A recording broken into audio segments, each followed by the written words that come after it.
Okay, so this happened last week and I'm still processing everything, but I need to get this off my chest because I'm about to go nuclear on her ass and IDK.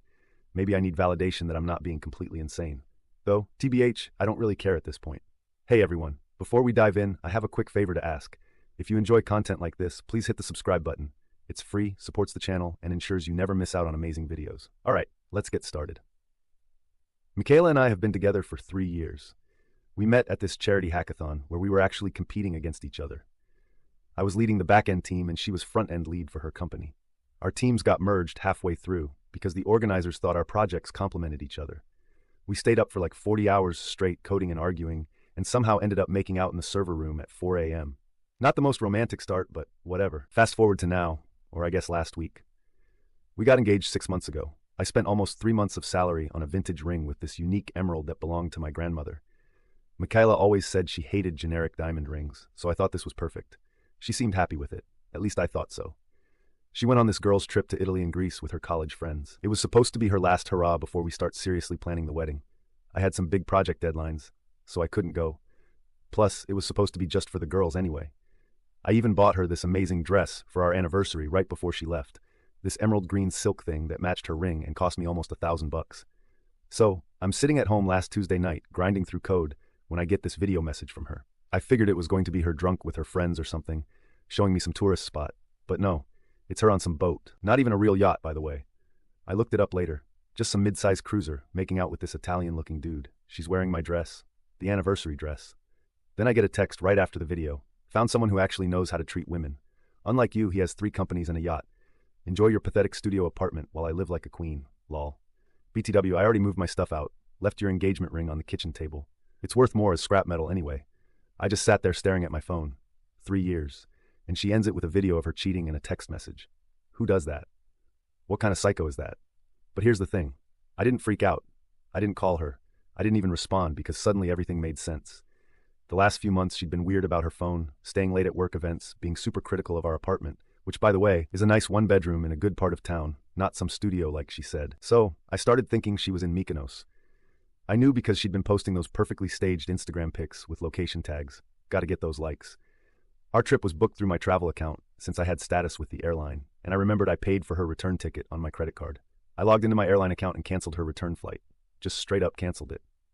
Then I checked our shared accounts and saw she'd been moving small amounts of money out for months. She'd also maxed out our joint credit card, which I'm the primary on. So, I called the hotel, told them there was a problem with the payment method on file, and that unfortunately I wouldn't be able to continue covering the room charges after the prepaid portion ended, which was the next day. The guy was super understanding.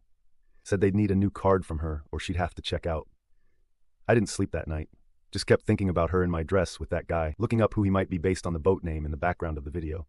Turns out he's some small-time businessman who rents that boat to impress tourists. 3 companies, my ass. He owns part of a couple restaurants and a boat rental service. But he does this same routine with women on vacation all the time, according to reviews I found. 2 days later, my phone explodes. 93 missed calls, voicemails, texts, all from Michaela. Turns out Yacht Boy ghosted her, took her designer bags, including the one I bought her for Christmas, and disappeared. The hotel wanted 3,000 euros, or they were calling the police. She had no flight home, and all her friends had already left because they were on a different return flight. Her messages went from angry, answer your phone, to panicked, I'm stranded, please help, to sobbing voicemails where I could barely understand her. The last one was just her crying, saying the hotel security was escorting her to get her stuff, and she didn't know where to go. I still haven't responded, but I did take screenshots of everything. The cheating video, her nasty text, all of it. I sent it all to myself on a separate email and backed it up. Then I called a locksmith and changed the locks on our apartment. Took the ring she left, which was definitely not on the kitchen table. I found it in the bathroom trash and put it in my safety deposit box. This psycho really threw away a family heirloom. This morning, I went through our place and found she'd only taken her clothes and personal stuff. All the expensive things we bought together, the 4K TV, the gaming setup, the fancy kitchen stuff, she left behind. Probably thought she was upgrading to Yacht Boy's supposed mansion. I'm sitting here now drinking a beer, looking at her pathetic texts asking me to please send money for a hotel and flight home. She's apparently sleeping in the hotel lobby because they wouldn't let her stay in the room. I could just block her and move on. But that's not enough. Not after what she did. Not after sending me that video in the dress I bought her. I've got a plan. She has no idea what's coming. The flight cancellation was just the beginning. I've never been this angry in my life, but I'm thinking clearer than ever. Update coming when there's more to tell. And trust me, there will be update 1. So, a lot of you asked for updates after my last post, and holy hell do I have some. It's been 4 days since I found out Michaela was cheating on me with some fake Euro yacht guy, and 3 days since I canceled her flight and hotel payment. First, you guys need to see what I've been dealing with. Here's a sample of the texts I've gotten. I have literally hundreds at this point. Day 1, after hotel payment stopped, answer your phone. The hotel is threatening to call the police. I know you did this. Day 2, please Jeff, I'm sleeping in the lobby. They took my room key. Nobody will help me. I tried calling my parents, but they're not answering. I need money for a flight. Day 2, later, I'm sorry about what I said. It was stupid. Victoria took all my stuff and blocked me. Please just help me get home and we can talk. Day 3, I had to sell my watch to get a hostel room. It's disgusting here. There are cockroaches. Please send me money. I'll pay you back. I swear.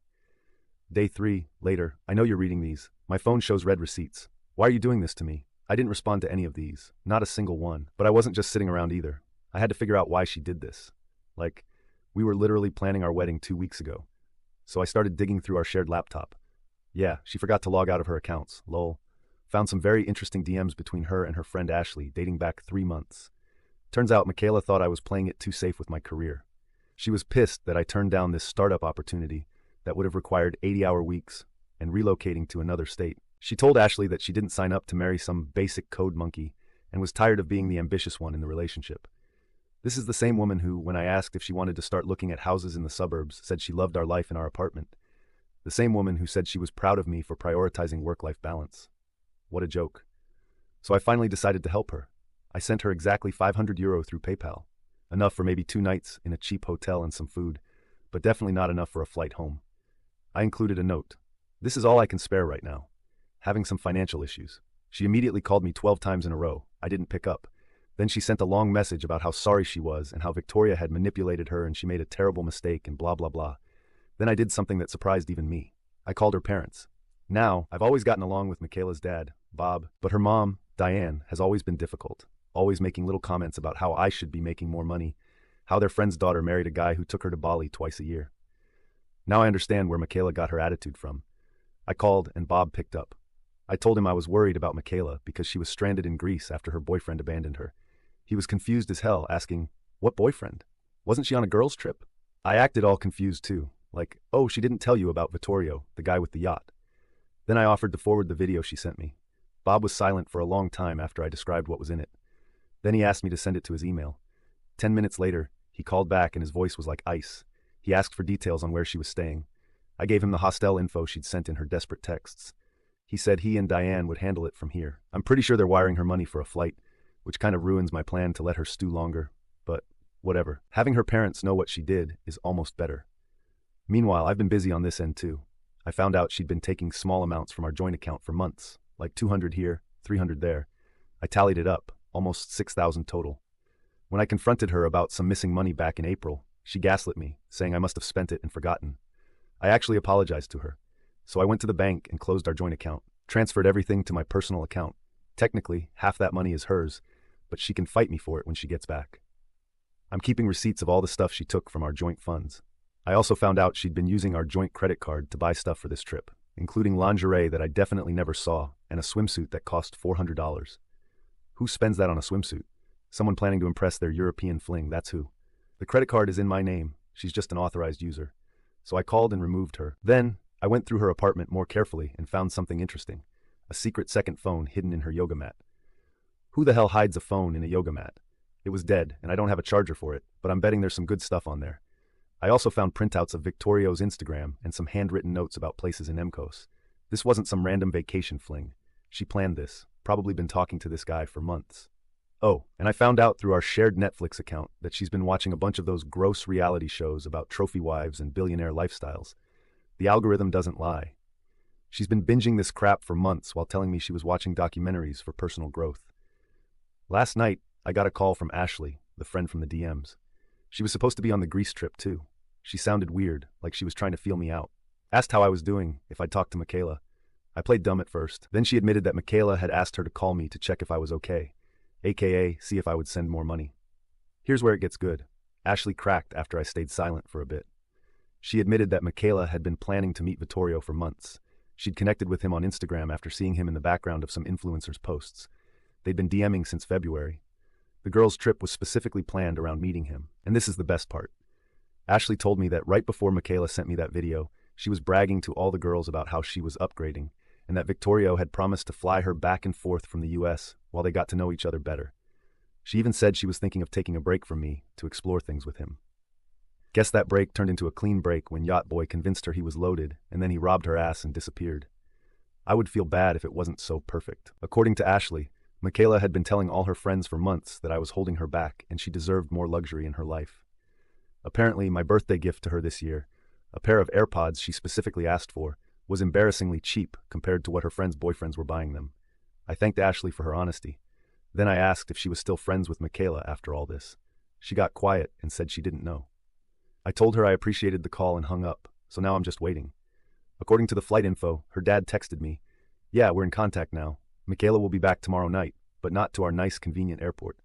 No, her parents could only get her a flight to an airport 2 hours away with a layover in Frankfurt that adds 6 hours to her travel time. Ouch. I've already packed up the rest of her stuff. It's sitting in storage boxes in my parents' garage.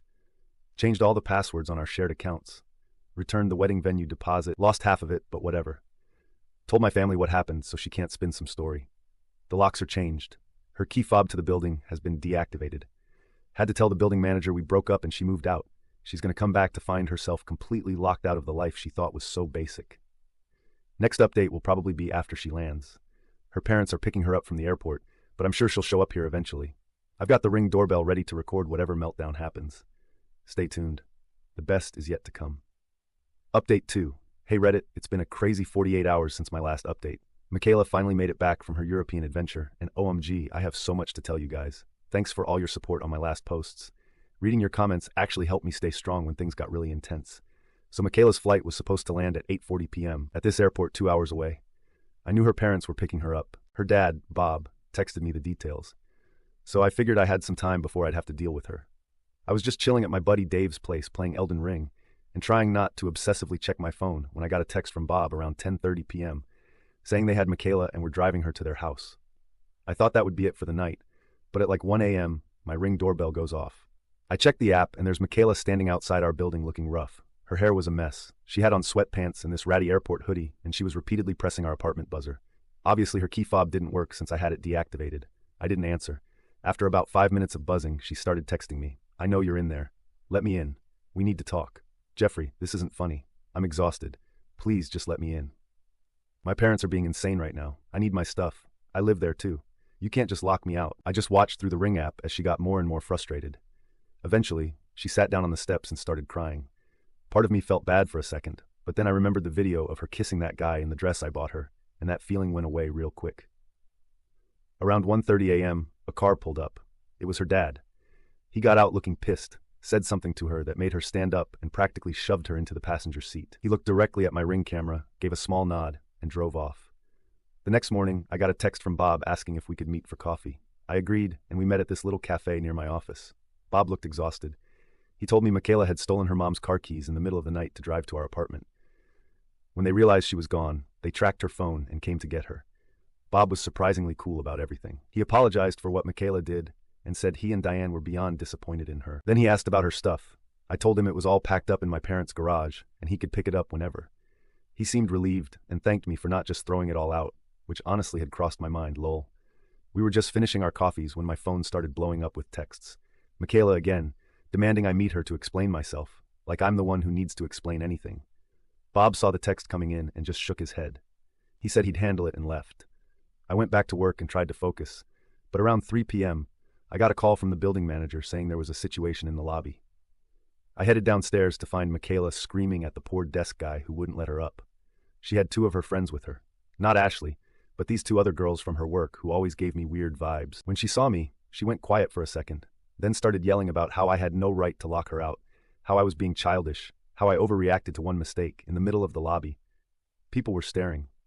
One of her friends was filming with her phone like this was going to go on her TikTok or something. I just stood there until she ran out of steam. Then I said very calmly that her belongings were at my parents' house and she could coordinate with them to pick everything up. I told her our relationship was over. There was nothing to discuss, and she needed to leave before security was called. She got right in my face then, jabbing her finger into my chest, saying I would regret this, that I was making a huge mistake, that Victoria wasn't even a big deal, and I was blowing everything out of proportion. I laughed. I actually laughed right in her face. I asked if Vittorio had returned her designer bags yet, or if he was too busy showing them off to his next tourist mark. Her face went white, then red. Then she tried to slap me, but I caught her wrist. Her friend gasped dramatically like we were in some soap opera. The building security guy stepped in then and told them all they needed to leave. Michaela was crying again, but that calculated kind of crying where you're checking to see if it's working on people. It wasn't. As they were being escorted out, I called after her, asking if she'd enjoyed wearing my anniversary gift dress for her new boyfriend. She flipped me off without turning around. Classy to the end, that one. After that, things escalated fast. She started calling all our mutual friends with some crazy story about how I'd stranded her in a dangerous situation in Europe and stole her money. Most of our friends messaged me asking for my side, and I just sent them screenshots of her original message in the video. After that, the calls from concerned friends mysteriously stopped.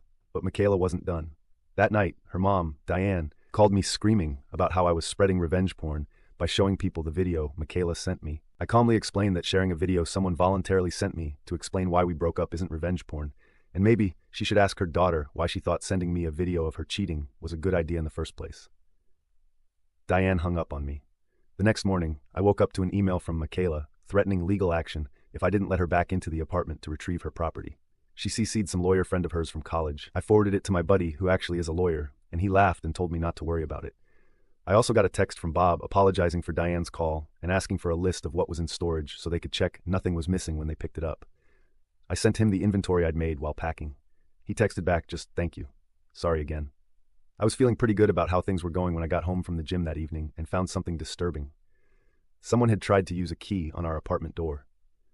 There were fresh scratches all around the lock. The building has security cameras in the hallway, so I asked the manager to check the footage.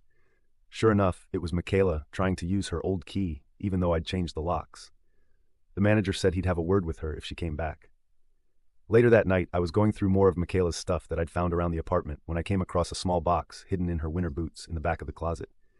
Inside was my grandmother's ring, the engagement ring she'd claimed to have left on the kitchen table, but that I'd actually found in the bathroom trash. Except it wasn't just the ring. There was a printed email from some jewelry buyer offering her $3,000 for it. The email was dated 2 weeks before her Europe trip. She had been planning to sell my family heirloom ring before she even left. I took pictures of everything and sent them to her parents. Within minutes, Bob called me, sounding more angry than I've ever heard him. He wanted to know if I was absolutely certain about the date on the email. When I confirmed it, he just said, "That's all I needed to know," and hung up. An hour later, Michaela started blowing up my phone again, this time with tearful voicemails saying her parents had cut her off and were making her move out of their house by the end of the week. She begged me to tell them it was all a misunderstanding. I blocked her number. This morning, Ashley, the friend who called me earlier, texted to let me know that Michaela had shown up at her apartment at 6 a.m., asking to crash on her couch. Ashley had said no. Apparently, Michaela is now staying with one of the work friends who was with her at my building. Oh, and the cherry on top, I found out through our wedding venue that Michaela had called them yesterday, trying to cancel our reservation and get the deposit refunded to her. The venue called me to confirm, and I explained the situation. They were super understanding and agreed to refund the portion they could to my original payment method. I'm supposed to meet with Bob tomorrow to hand over the last of Michaela's things, including her childhood photos and some family items she'd left in our apartment. I'm honestly not looking forward to it. This whole situation has been exhausting, and seeing her dad just reminds me of everything. The weird thing is, I'm not even that sad anymore. I'm just tired and maybe a little satisfied that she's facing actual consequences for once in her life. I'll update again after I meet with Bob. Something tells me this saga isn't over yet. Michaela doesn't seem like the type to just accept defeat and move on. Final update.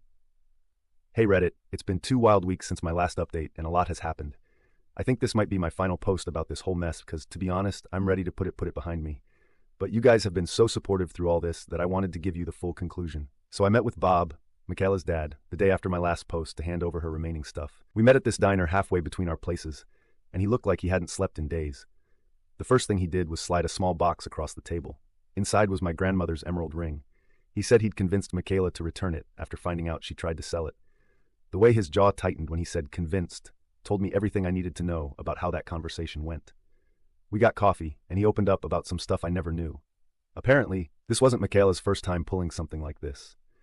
Back in college, she'd gotten engaged to some guy from a wealthy family, then cheated on him with his roommate right before graduation. Bob and Diane had to deal with the fallout from that too. He said they'd hoped she'd grown out of it, and that's why they were being so hard on her. Now, the weirdest part. Bob apologized to me. said he and Diane should have warned me about her pattern before things got serious. I told him it wasn't his responsibility, but not gonna lie, it would have been nice to know I was dating someone with a history of trading up partners like they were Pokemon cards. After we said goodbye, I went home feeling kind of empty, like I'd gotten my revenge.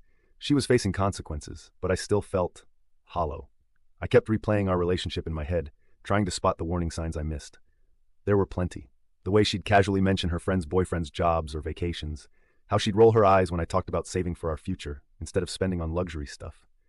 The next day, I was grabbing lunch when I spotted Michaela across the street going into a coffee shop.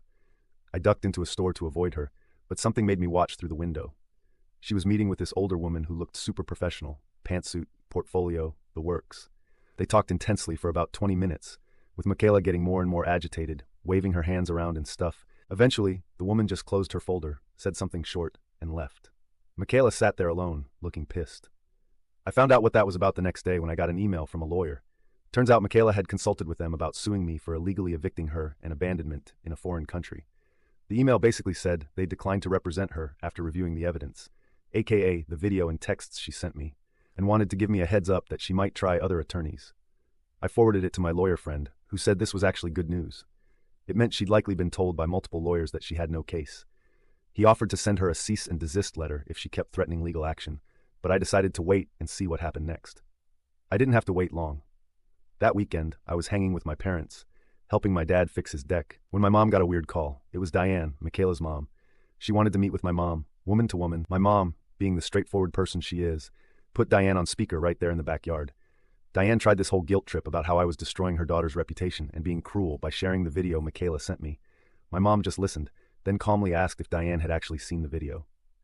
There was this long pause. Then Diane admitted Bob had described it, but she'd refused to watch it herself. My mom suggested maybe she should see exactly what her daughter thought was appropriate to send before defending her. Diane hung up. An hour later, Bob called my dad.